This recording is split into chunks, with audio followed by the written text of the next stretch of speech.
Chapter 1. Humility, the glory of the creature.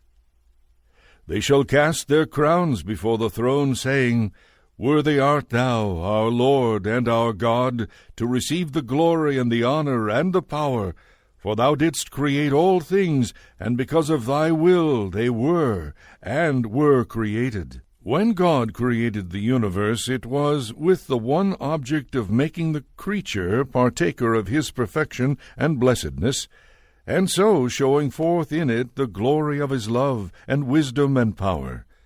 God wished to reveal himself in and through created beings by communicating to them as much of his own goodness and glory as they were capable of receiving. But this communication was not a giving to the creature something which it could possess in itself, a certain life or goodness of which it had the charge and disposal. By no means.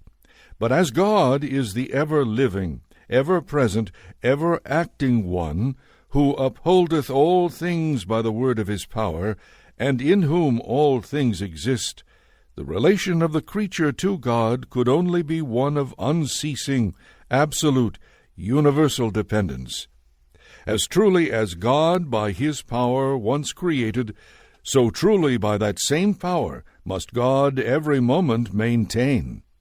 The creature has not only to look back to the origin and first beginning of existence, and acknowledge that it there owes everything to God, its chief care, its highest virtue, its only happiness, now and through all eternity, is to present itself an empty vessel, in which God can dwell and manifest his power and goodness.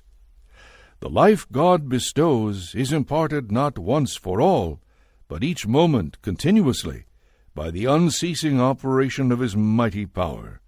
Humility, the place of entire dependence on God, is, from the very nature of things, the first duty and the highest virtue of the creature, and the root of every virtue.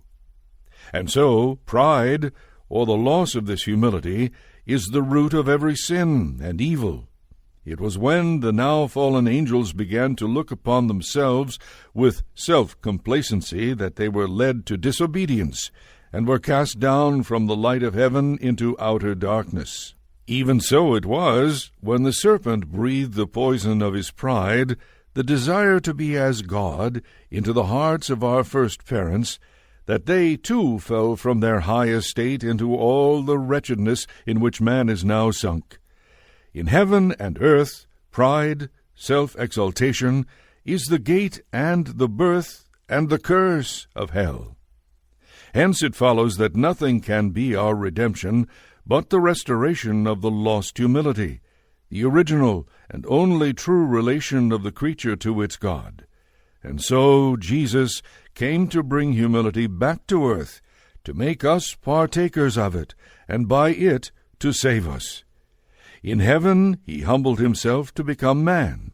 The humility we see in him possessed him in heaven. It brought him, he brought it from there.